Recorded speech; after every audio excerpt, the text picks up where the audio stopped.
అందరికీ నమస్కారం. Last episode లో మనము 4 రోజుల ఆదికాండము మొదటి అధ్యాయంలో భూమి ఆకాశంలో సృష్టించిన దేవుని గురించి తెలుసుకున్నాము. సో 4 రోజులు అనేటివి కంప్లీట్ అయిపోయినాయి. ఇది 5వ రోజు. సో 5వ రోజు ఏం చెప్తున్నారో చూద్దాం. దేవుడు జలములలో వాటి వాటి జాతి ప్రకారము జలములు సమృద్ధిగా పుట్టించిన మహా మత్స్యములో జీవము కలిగి చలించు వాటన్నిటినీ దాని దాని జాతి ప్రకారము రెక్కలు గల ప్రతి పక్షిని సృజించను. అది మంచిదని దేవుడు సూచన.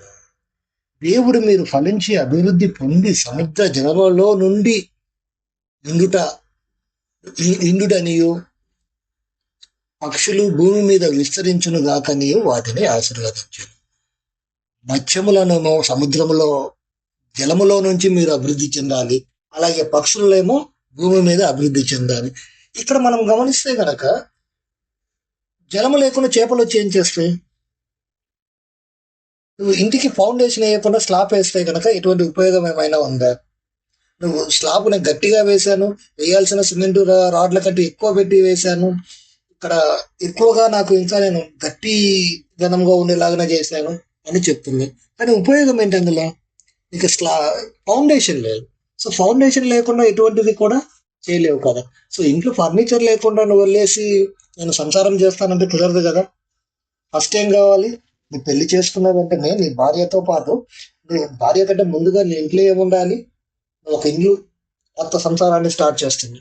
సో కొత్త సంసారాన్ని స్టార్ట్ చేస్తున్నప్పుడు నీకు కావాల్సినది ఏమిటి? ఫస్ట్ నువ్వు ఇంటికి వస్తానే నీ ఉద్యోగం చేసి లేదా వ్యాపారం చేసి బయట నుంచి ఇంటికి వస్తానే నీకు వండి పెట్టేందుకు నీకు భార్య కావాలి. సో వండి పెట్టడానికి ఆమెకు కావాల్సినటువంటి సదుపాయాలు అయితే నువ్వు ఇంట్లో కలగ చేయాలి కదా. ఇవి ఏమీ అవసరం లేదు, నేను పెళ్లి చేసేసుకుంటాను అంటే సరిపోతుందా? కాదు కదా. సో దేవుడు ఏం చేస్తున్నాడు? ఫస్ట్ జలాలను సృష్టించాడు. సో జలంలో చేపలను సృష్టించాడు తర్వాత. అంతేగాని ముందుగా చేపలను సృష్టించేసి ఆ తర్వాత నేను జలాలు సృష్టిస్తాను అని చెప్పలేదు. ఫస్ట్ ఏం చేశాడు? చేపల తర్వాత జలాలను. అలాగే మనం చేసే పనులు దేనికి సంబంధం అనేది చాలా అవసరం అని చెప్తున్నాము. ఏ సంబంధం లేకుండా ఒకదానికి ఒకటి సంబంధం లేకుండా నా పని నేను చేసుకుంటూ వెళ్ళిపోతున్నాను అంటే నువ్వే ఇబ్బంది పడతావు. సో దేవుడు ఎప్పుడూ కూడా నేను సంబంధం లేని పనులు చేయొద్దని చెప్పట్లేదు. ఏదైనా సరే సంబంధం ఉండేలాగున ఒకదానికి ఒక పని చేస్తున్నావు అంటే సంబంధం ఉండాలి. సో ఆ సంబంధం గనక నీకు ఎంతగా నువ్వు ఫస్ట్ పని చేస్తున్నప్పుడే లాస్ట్ వారి పని గురించి గనక అవుట్పుట్ ఇన్పుట్ నువ్వు చేస్తున్నటువంటి క్రియేషన్ లో అవుట్పుట్ గురించి గనక ఆలోచించగలిగితే అప్పుడు మాత్రమే నువ్వు చేసే పని అనేది సక్సెస్ అవుతుంది. చూడండి, ఇక్కడ పక్షులు భూమి మీద విస్తరించును గాకని వాటిని ఆశీర్వదించెను. భూమి లేనప్పుడు పక్షులు ఎలా విస్తరిస్తాయి? భూమి లేకుండా నేను పక్షులను సృష్టించేశాను అని చెప్పాడు ఆ దేవుడు. సో భూమి ఉండాలి, దానికి ఆధారం ఉండాలి, అది ఎక్కడ తిరగాలి. ఆకాశంలో వివరించాలి అంటే కనుక ఆకాశానికి భూమికి మధ్యలో గ్యాప్ ఉండాలి.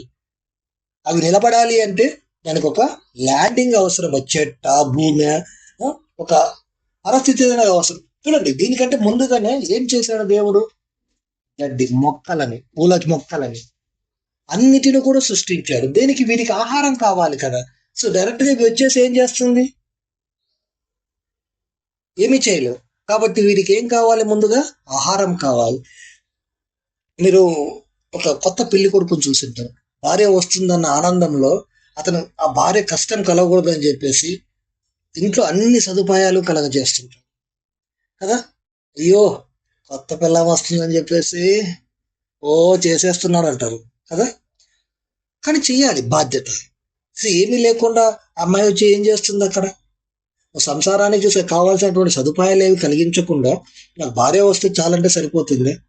ఆవిడకి ఏమేం కావాలి, ఇంట్లో ఏమేం సదుపాయాలు ఉండాలి, ఇంటికి సంబంధించిన కూరగాయలు అక్కడ అవైలబిలిటీలో ఉన్నాయా, షాప్ అవైలబిలిటీలో ఉందా, ఇంట్లో గ్యాస్ ఉందా, ఇంకోటి అన్నీ కూడా సమకూర్చాలి. అన్నీ సమకూర్చిన తర్వాత నేను భార్య తీసుకురావాలి. కానీ నేను ఏమీ సమకూర్చినా వచ్చిన తర్వాత చూసుకుందాము అంటే గనక అది ఒక విధంగా ఉంటుంది, నేను చెప్పక్కర్లేదు. సో ఆ బాధలు పడేదానికంటే కూడా మనం చేసే పనిలో ఎలా ఉండాలి? ఒక ప్లానింగ్ ఉండాలి. సో ప్లానింగ్ లేని పనులు మాత్రము ఎప్పుడూ కూడా చేయకూడదు. అస్తమయమును ఉదయమును కలుగగా 5వ దినమాయను. సో 5 రోజులు అయితే కంప్లీట్ అయిపోయింది. ఇంకా సో దిగులు లేదు, ఇంకా మిగిలిన ఒక్క రోజు పని చేస్తే చాలు, ప్రశాంతంగా రెస్ట్ తీసుకోవచ్చు కదా. ఏమంటారు? 5 రోజులు కంప్లీట్ అయిపోయినాయి. మరి 6వ రోజులు ఏం చేశారో చూద్దాం ఒకసారి. దేవుడు వాటి వాటి జాతి ప్రకారము జీవము గల వాటిని, అనగా వాటి వాటి జాతి ప్రకారము పశువులను, పురుగులను, అడవి జంతువులను భూమి పుట్టించునుగాక అని పలికెను, ఆ ప్రకారం ఆయన. భూమి తినడానికి పక్షులు వచ్చేసాయి, పైపైన ఎగురుతున్నాయి. మరి కింద కూడా ఏమన్నా ఉండాలి కదా.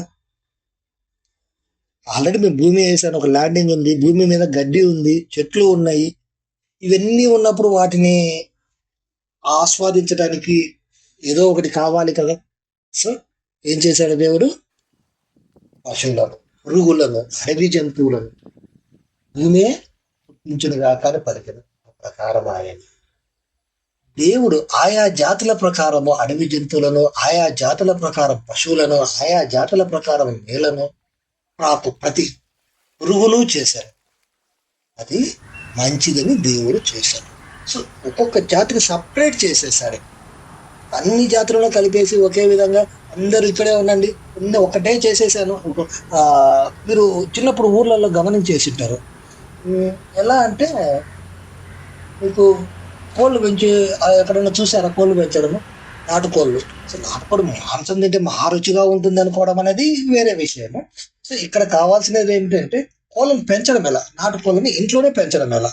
సో పెంచేటప్పుడు ఏం చేస్తారంటే అక్కడ కొన్ని సపరేట్ గూళ్ళు తయారు చేస్తారు. అంతా ఒకటే గూడులో వేయరు, కోళ్ళనన్నీ తీసుకెళ్ళి సపరేట్ గా చేస్తారు. సో పొదిగింది, దాని పిల్లలు, అది ఒక సపరేట్. ఇంకొకటి ఉన్నాయి ఒక సంబంధించినవి, అవి సపరేట్. ఇలా కొన్ని కోళ్ళను మాత్రమే సపరేట్ చేస్తారు, లేకపోతే వాటిలో అవే కొట్టుకుని చచ్చిపోతాయి.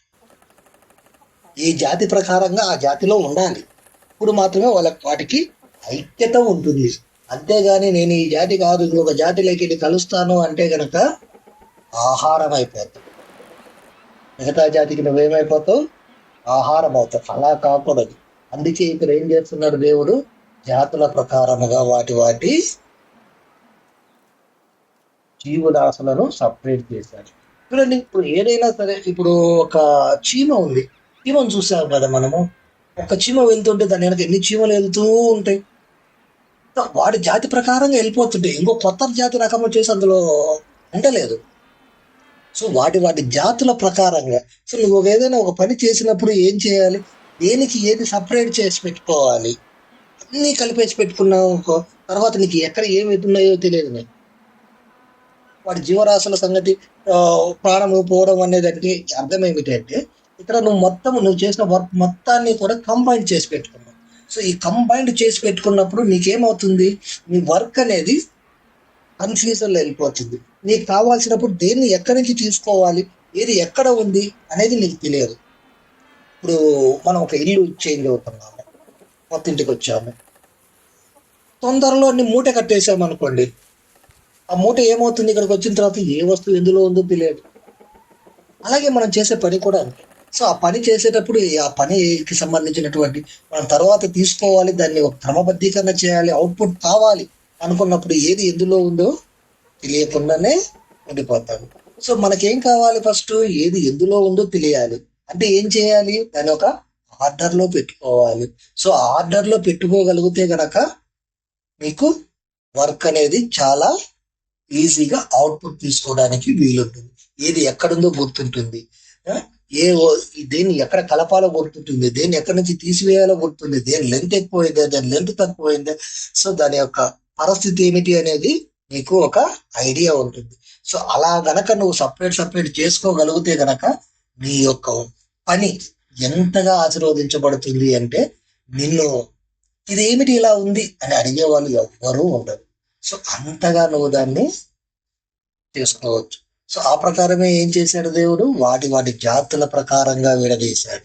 సో జంతువులు పక్షులు విడదీసాడు కానీ నాకు చెప్పలేదు కదా. మరి ఇవన్నీ ఎవరికి చెప్తున్నాడు దేవుడు? ఆయన గొప్పతనం ఆయన చెప్పుకోవడం కోసం వచ్చాడు ఆ దేవుడు. సో అది మత్తయి సువార్తలో ఒక మాట అంటాడు ఆయన, నేను ఈ గొప్పలు చేయడానికి నేను రాలేదు, ఇవి చూసి నన్ను మీరు ఆహా ఓహో అని అనిపించుకో పొగడతల కోసం నేను రాలేదంట. మరి ఎందుకోసం వచ్చాడు? ఈ విషయాలన్నీ మనకు తెలియజేయడం కోసం మనం ఎలా చేసుకోవాలి, ఎలా చేసుకుంటే మనకు మంచి జ్ఞానం వస్తుంది, మంచి ఈ తెలివి జ్ఞానము, మంచి భవిష్యత్తు అనేది ఎప్పుడు ఉంటుంది. సో నువ్వు ఈ విధంగా చేసుకోగలిగినప్పుడు నీకు సంబంధించినటువంటి ఇవన్నీ కూడా నీ దగ్గరికి వస్తాయి. సో అలా కాదు, నేను నా ఇష్టానుసారం నాకు ఎలా నచ్చితే అలా చేసుకుంటానంటే దానికి ఎవ్వరూ ఏమీ చేయలేరు. సో నువ్వు చేసే పని ఎప్పుడైనా సరే నీ యజమానికి నచ్చాలి. అఫ్ కోర్స్ నేను వ్యాపారం చేస్తున్నాను, నాకు యజమాని లేవంటావా? కస్టమర్సే నీకు యజమానులు. సో నువ్వు జాబ్ చేస్తుంటే ఒకరికే సమాధానం చెప్పాలి, కానీ అదే వ్యాపారం చేస్తే నీకు దగ్గర ప్రతి వస్తువు కొనేవాడికి నువ్వు సమాధానం చెప్పాలి. గుర్తుపెట్టుకో, ఎందులో ఎక్కువ రెస్పాన్సిబిలిటీ ఉంటుందనేది నువ్వు గుర్తించాలి. సో అదే విధంగా గనక నువ్వు గుర్తించగలిగితే గనక నీకు అప్పుడు ఉన్నటువంటి రెస్పాన్సిబిలిటీ ఏదైతే ఉందో, నువ్వు ప్రతి ఒక్కరికి సమాధానం చెప్పగలను అనుకోవడం అనేది గొప్పతనం ఇక్కడ. అందుకే సామెతల్లో ఏమంటారు, సంత వీధులలో నీ కోసము జ్ఞానం కేకలేస్తుంది. సో జ్ఞానం అంటే ఏంటి? మనకు చర్చికలు సింపుల్ గా చెప్పేస్తారు, దేవుని నమ్ముకో నీకు అన్ని జరిగింది. ఎలా జరుగుతాయి? దేవుని నమ్ముకోవడం అంటే ఏంటిది? బైబిల్లో ఉన్నటువంటి ప్రతి ఒక్క అక్షరాన్ని, ప్రతి ఒక్క విషయాన్ని గ్రహించాలి, నీకు నువ్వు అన్వయించుకోవాలి, నీతో నువ్వు నడుచుకోవాలి. సో నీకు ఎలా కావాలి అనేది తెలుసుకోవాలి. సో దాన్ని నువ్వు ఈ రోజు వరకు కూడా, ఎందుకు ప్రపంచంలో ఇంత గొప్పగా అయింది బైబిల్ని ఎందుకు ఇంత గొప్పగా చూస్తే ప్రపంచంలోనే ఎక్కువ శాతం ప్రచురణలో ఉన్నటువంటి విషయం ఏది? బైబిల్. ఎందుకని అందరూ చెప్తారు, నాకు కొంచెం అంటే ఇది ఎలా ఉంటుంది అంటే, జీవము గల దేవుడు అని, దేవుడు చెప్పిన విషయాలు జీవం కలిగినవి. దేవుడు ఏ విషయాలు అయితే చెప్పాడో సరళంగా చెప్పాడు, వినటానికి నువ్వు అర్థం చేసుకోవడానికి వీలుగా చెప్పాడు. నువ్వు అర్థం చేసుకోవట్లేదు, అందుకే అంటున్నారు సొంత వీధులలో కేకలు వేస్తుంది జ్ఞానం. నువ్వు తీసుకోవట్లేదు. జ్ఞానం అంటే ఏబిసిడీలు రుద్దడము కాదు, ఆ జ్ఞానం వేరు, ఈ జ్ఞానం వేరు. నువ్వు జీవించడానికి కావలసినటువంటి జ్ఞానం నీకు ఇస్తున్నాడు దేవుడు ఇక్కడ. సో ఆ జ్ఞానాన్ని పొందమంటున్నాడు. సో నువ్వు గనక బైబిల్ను చదువుతూ వస్తే గనక ఆ జ్ఞానాన్ని పొందుతావు. అలా అందరూ చెప్తూ ఉంటారు, నేను 10 సార్లు చదివాను బైబిల్ను, 20 సార్లు చదివాను, మొత్తము చదివేశాను. నీకు ఎక్కడ ఏముందో చెప్తాను. ఇది క్విజ్ పోటీనా? క్విజ్ నిర్వహిస్తున్నావా ఇక్కడ చెప్పడానికి? ఎదుటి వాళ్ళకు నువ్వు చెప్పడం కోసం కాదు, నేను తెలుసుకోవాల్సినది అందులో విషయాన్ని గ్రహించి నువ్వు ఎంతవరకు అనుసరిస్తున్నావు. సో నువ్వు ఎప్పుడైతే దాన్ని గ్రహించి అనుసరిస్తావో అప్పుడు మాత్రమే నీకు అది ఉపయోగపడుతుంది. లేదా నువ్వు 100 సార్లు చదివినా కూడా నీకు ఉపయోగపడదు. మీరే చెప్పండి, ఎంతమంది ఆదికాండం 1వ అధ్యాయము చదివి అర్థం చేసుకున్న వాళ్ళు ఎవరైనా ఉంటే కనుక, అంటే ఉండరు అని నేను చెప్పను, ఉన్నవాళ్ళు, లేదు మాకు అర్థం కాలేదు అన్న వాళ్ళు కామెంట్ చేయండి. మీ కామెంట్ కోసం ఎదురు చూస్తూ ఉంటాను. ఎందుకు అంటే ఆదికాండం నేను చిన్నప్పటి నుంచి కూడా వింటూ వచ్చింది ఏంటంటే, ఆదికాండం 1వ అధ్యాయం అంటే ఏముంటుంది? భూమి ఆకాశాల పక్షులను సృష్టించిన దేవుడు గొప్పవాడు కాబట్టి సృష్టించాడు. ఆయన సృష్టించాడు అని చెప్పుకోవడం కోసం అక్కడ రాయబడలేదు. ఆయన సృష్టించినప్పుడు ఎందుకు అనేది మాత్రమే ఇక్కడ కావాల్సినటువంటి విషయం. నువ్వు చేయాల్సినటువంటి పనిని ఎలా చేయాలి, ఒక పని చేస్తున్న దేవుడికి పని చేయాల్సిన అవసరం ఏంటిది అసలు? దానికి ఇప్పుడు భూమి ఆకాశం సృష్టించకపోతే ఆయన ఎవరైనా వచ్చి అడిగారా, సృష్టించండి మేము రావాలి అది మనం వెళ్ళేవని అడిగామా? ఏ మనుషుడైనా వెళ్ళి అడిగాడా? మరి ఎందుకు సృష్టించాడు ఆయన? పని చేస్తాడు, పని చేయడంలో కలిగే ఆనందం ఏంటో చూపించాడు మనకు. సో మన జీవితాల్లో పని చేస్తే ఎలా ఉంటుంది, ఆ పనిని ఎలా చేయాలి, ముందుగా పని చేయడం అంటే ఏమిటి, ఆ పనిని చేసేటప్పుడు మనం అనుభవించే ఆనందం ఎలా ఉంటుంది ఒక్కసారి మీరు గుర్తు చేసుకోమని చెప్తున్నారు దేవుడు. అందుకోసం మనకి ఈ విషయాలు చెప్తున్నాడు, కానీ అతని గొప్పతనాలు అతను చెప్పుకోవడం కోసము ఇక్కడికి రాలేదు, ఇది విషయాలు చెప్పలేదు. ఓకే, ఇది దేవుడు ఇదిగో భూమి మీద ఉన్న విత్తనములు ఇచ్చు, ప్రతి చెట్టును విత్తనములు ఇచ్చు, వృక్ష ఫలము గల ప్రతి వృక్షమును మీకు ఇచ్చుచున్నాను, అది నీకు ఆహారమగును. వాటికి ఆహారము. నేను వచ్చాను, ఇంకా నా పని అయిపోయింది, ఈ రోజు ఈ పని చేశాను, ఇంకా నా పని అయిపోయింది, అమ్మాయ ఇంకా నేను నిద్రపోతాను, ఇంకా రేపటితో నాకు సంబంధం లేదు. అంతే కదా, మనము ఒక పని అయిపోయిందంటే అబ్బా చాలా బాగా ఈరోజు అయిపోయింది, ఇంకా నాకు అవసరం లేదు ఏమి కూడా, తర్వాత చూద్దాం ఏదన్నా ఉంటే కనుక, రేపటి గురించి నాకు చింత లేదు, దేవుడు ఉన్నారు చూసుకుంటాడు. ఈ పని చేసినప్పుడు రేపటి గురించి నాకు చింత లేదు, దేవుడు ఉన్నారు రేపు చూసుకుంటాడు. కానీ నిద్రపోయే ముందు మాత్రమే ఇలా ఆలోచించాలి. పని అయిపోయినప్పుడు అబ్బా ఇంకా నాకు సంబంధం లేదు పనితో, నాకు అది ఎటువంటి సంబంధం లేదు రేపటితో కాదు.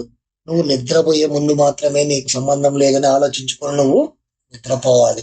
అంతేగాని పని బా అయిపోయింది చాలు, ప్రశాంతంగా రోజు పని అయిపోద్ది, నువ్వు ఆస్వాదించట్లేదు ఆ పని, ఎంజాయ్ చేయట్లేదు. ఏదైనా ఒక పని చేసిన వాడు ఏం చేస్తాడు తెలుసా, ఆ పని అయిపోయిన తర్వాత దాని వైపు తదేకంగా చూస్తూ ఉంటాడు. ఎందుకో తెలుసా, ఇది నేను సృష్టించినది, ఇది నా కళ, ఇది నా టాలెంట్, నా మైండ్ ఆలోచనలో నుంచి పుట్టినది ఇది, దీన్ని నేను ఎంత అందంగా చేశాను, సో ఇంత అందంగా నేను తయారు చేశానంటే నేను ఎంత గొప్పవాడిని అని కొన్ని నిమిషాలు దాంతో మాట్లాడతాడంట. మనిషి తను ఒక క్రియేటివ్ ఒక పని చేసిన తర్వాత మనిషి దాంతో మాట్లాడతాడంట. ఏమని, నేను చూడు ఎంత అందంగా చేశానో నిన్నని. అది నవ్వుతూ ఉంటే ఆ నవ్వును ఇతను ఆస్వాదిస్తాడు. అందుకే అంటారు కదా తెలుగులో, ఇంటిని చూడు ఇల్లాలని చూడు. ఆమె చేసిన పనిని చూడవాలి ఫస్ట్, తర్వాత ఆమెను చూడవచ్చు. నువ్వు ఆమెను చూసిన తర్వాత ఇంటిని చూస్తే అది కాదు. ఫస్ట్ ఆమె ఇల్లు ఎలా సర్దు పెట్టుకోండి, ఇల్లు ఎంత అందంగా తీర్చిదిద్దింది. అప్పుడు ఇంట్లోకి వచ్చిన వాళ్ళు ఎవరైనా సరే ఫస్ట్ ఇంటిని చూసిన తర్వాత ఆమె మీద ఇంప్రెషన్ అనేది డబల్ అవుతుంది, ఆమె మీద రెస్పెక్ట్ పెరుగుతుంది. అంతే కదా, మరి మాట్లాడే విధానం మారుతుంది, చులకనగా మాట్లాడాలి. చూసాం ఎంత అందంగా ఉంచుకుందో ఇల్లు, ఎంత నీట్గా ఉంచుకుందో ఇల్లు, ఇది కదా కావాల్సినది. ఇలా కాదు, నా పని అమ్మా ఊరు చేసిన అయిపోయింది, ఎవరు వస్తారు రోజు అయిపోయింది. ఇలా నువ్వు ఎప్పుడైతే ఫీల్ అవుతావో నీ మీద బ్యాడ్ ఇంప్రెషన్ వస్తుంది, నీ మీద నెగిటివ్గా మాట్లాడడం స్టార్ట్ అవుతుంది. ఎందుకు, నీ పని నువ్వు చేసుకోవట్లేదు, నీ పని నువ్వు ఎంజాయ్ చేయట్లేదు, నీ పని నువ్వు ఆస్వాదించట్లేదు, నీ పనిలో ఉన్నటువంటి గొప్పతనాన్ని నువ్వు చూసుకోవట్లేదు, నీ పని వల్ల నీకు కలిగే లాభం ఏంటో నువ్వు చూసుకోవట్లేదు, నీ పని వల్ల కలిగే నీకు పొగడ్తలు నువ్వు తీసుకోలేకపోతున్నావు, నీ పని వల్ల జరిగే లాభాన్ని నువ్వు పొందలేకపోతున్నప్పుడు నువ్వు అలాగే ఉంటుంది నీ జీవితం కూడా. సో నువ్వు ఎప్పుడైతే నీ పని వల్ల కలిగే ఆనందాన్ని నువ్వు తీసుకుంటావో అప్పుడు మాత్రం నీ జీవితము చాలా అందంగా ఉంటుంది, ఆహ్లాదకరంగా ఉంటుంది. ఆ ఇంట్లో అట్మాస్ఫియరే వేరుగా ఉంటుంది. అలాగే నువ్వు ఆఫీస్లో చేసే పనిలో, నువ్వు చేసే వ్యాపారంలో, ఏదైనా సరే అంత నువ్వు శ్రద్ధగా మనసు పెట్టి చేయగలిగితే గనక, దేవుడు ఎలాగైతే భూమి ఆకాశాన్ని సృష్టించాడో, పక్షులను సృష్టించాడో, చూడండి ఇక్కడ ఏమంటున్నాడు, మీకు నేను పక్షులు, జంతువులు, పురుగులు, భూమి మీద ప్రాకేటివి, ఆకాశంలో ఎగిరేవి అన్నీ సృష్టించారు, కానీ దానికి ఆహారాన్ని ముందే సృష్టించారు. ఏం చేశాడు, దానికి ఆహారాన్ని ముందే సిద్ధపరిచారు. చూడండి మళ్ళీ ఒకసారి చదువుతాను. భూమి మీద నుండి జంతువులన్నిటికీ, ఆకాశ పక్షులకు అన్నిటికీ, భూమి మీద ప్రాకు సమస్త జీవులకు పచ్చని చెట్లని ఆహారమగునని పలికెను. ఆహారము ఇచ్చేశాడు దేవుడు, స్వేచ్ఛగా తిరగమంటున్నాడు. మీకు ఆహారం కావాలి కాబట్టి ముందుగానే సిద్ధపరిచాడు, ముందుగానే రెడీ చేశాడు. ఒక ప్లానింగ్ ఉంది, ఒక ప్రణాళిక ప్రకారంగా చేసుకుంటూ వచ్చారు. ఏ ప్రణాళిక లేకుండా పని చేస్తే బైబిల్ ఇన్ని రోజులు నిలిచేది కాదు. ఒక ప్రణాళిక ఉంటుంది, అది కాండం మొత్తం కూడా ఒక ప్రణాళిక ఉంటుంది. దేవుడు తాను చేసినది యావత్తు చూసినప్పుడు అది చాలా మంచిదిగా ఉండేను. చూశాడు, చెప్పాను కదా, ఏం చెప్పాను, ఒక పని చేసిన తర్వాత దాన్ని ఏం చేశాడు, చూశాడు, అది చాలా మంచిగా ఉందంట. నీకు నువ్వు అనుకున్నావు ఒక పని చేసినప్పుడు ఎప్పుడైనా సరే, ఏం చేశాను నేను, నిన్ను నువ్వు పొగుడుకున్నావా? పక్క వాళ్ళని పొగడము, వాళ్ళని ఎలా పొగడాలి, వాళ్ళను ఎలా సంతృప్తి పరచాలి, వాళ్ళు పొగిడితే హబ్బిపోతున్నారు, ఇది కాదు. నిన్ను నువ్వు ఎప్పుడైనా పొగుడుకున్నావా? నిన్ను నువ్వు ప్రేమించుకున్నావా? నిన్ను నువ్వు ఏమంటారు దాన్ని, నీ యొక్క ఆత్మవిశ్వాసం పెరగాలి అంటే కనుక నిన్ను నువ్వు ప్రేమించాలి, నిన్ను నువ్వు పొగుడుకోవాలి. అందుకే దేవుడు ఏమన్నా, నిన్ను వల్ల నీ పొరుగు వాడిని ప్రేమించు. నిన్ను నువ్వే ప్రేమించుకోలేనప్పుడు నీ పొరుగు వాడిని ఏం ప్రేమిస్తావు? నువ్వు చేసిన పని అలాగే నువ్వే చూడలేనప్పుడు ఇంకొకరు వచ్చి అలా చూస్తారో చెప్పు. ఇది నిజమా? అవుతుందా? నీ పని నీకే నచ్చాలి. ఫస్ట్ నీకే నచ్చలేదనుకో, ఆ పని వల్ల ఎవరికి ఉపయోగము? నువ్వు పని చేయడం వల్ల ఎవరికైనా ఏమైనా ఉపయోగం ఉందా? ఇప్పుడు ఇవన్నీ సృష్టించాడు దేవుడు, అవి మనకు నచ్చలేదు అనుకున్నాం, వాటి వల్ల ఎవరికైనా ఉపయోగం ఉందే? ప్రకృతిని చూస్తే పులకరించిపోతాం కదా. ప్రకృతి అందాలను చూడటానికి కొన్ని వేల మైళ్ళు వెళ్ళి, వేల కిలోమీటర్లు వెళ్ళి యాత్రలు చేస్తాం కదా, ట్రావెల్ చేస్తాం. దేంట్లో ట్రావెల్ చేస్తున్నాం మనం? దేవుడు సృష్టించిన దాంట్లోనే కదా ట్రావెల్ చేస్తాం. అది అంత అందంగా లేకపోతే దాంట్లో మనం ట్రావెల్ చేయగలుగుతాము? నువ్వు చేసే ప్రతి పని నువ్వు చూడాలి, ఫస్ట్ నీకు సాటిస్ఫాక్షన్ ఉండాలి. సో నీకు సాటిస్ఫాక్షన్ లేనప్పుడు ఆ పని చేయడం అనేది వ్యర్థం. దానివల్ల ఎవరికి కూడా ఉపయోగం అనేది ఉండదు.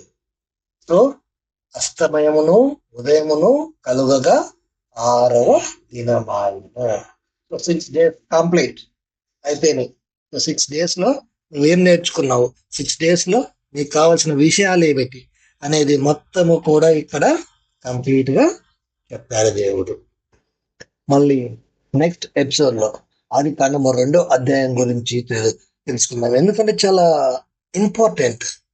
వ్యక్తి రాబోతున్నారు ఇందులో. అదే మనం రాబోతున్నాం, వ్యక్తులము, మనుషులము రాబోతున్నాం. మనిషి వల్ల జరిగే క్రియలు ఏమిటి, మనిషి ఏమి చేయాలి, ఎందుకు చేస్తున్నాడు, ఎప్పుడు ఎలా ప్రవర్తిస్తున్నాడు, ఏమిటి అసలు, ఆ తోట ఏమిటి, ఆ తోటలో ఉన్నటువంటి ఫలాలు ఏమిటి, ఆ ఫలాలు ఎందుకు అక్కడ ఉంచబడ్డది, ఆ ఫలాలు అందరికీ తెలుసు ఈ విషయం, కానీ ఇంకొంచెం లోతుగా దీన్ని అధ్యయనం చేద్దాం. ఎందుకు ఆ చెట్టును అలా ఉంచారు, మంచి చెడ్డలు తెలిపే చెట్టు ఎందుకు ఆ తోట మధ్యలో ఉంచబడింది, అది మధ్యలో ఉంచబడింది, కార్నర్కు లేదు, తోట మధ్యలో ఉంచబడినటువంటి ఆ చెట్టు ఎందుకు ఉంచబడింది, అది ఏమి చేసింది, జీవితాలని నాశనం చేసిందే, సంతోషం చేసింది, బ్రతకడం నేర్పించింది, ఏమి చేసింది అనేది నెక్స్ట్ ఎపిసోడ్ లో చూద్దాం.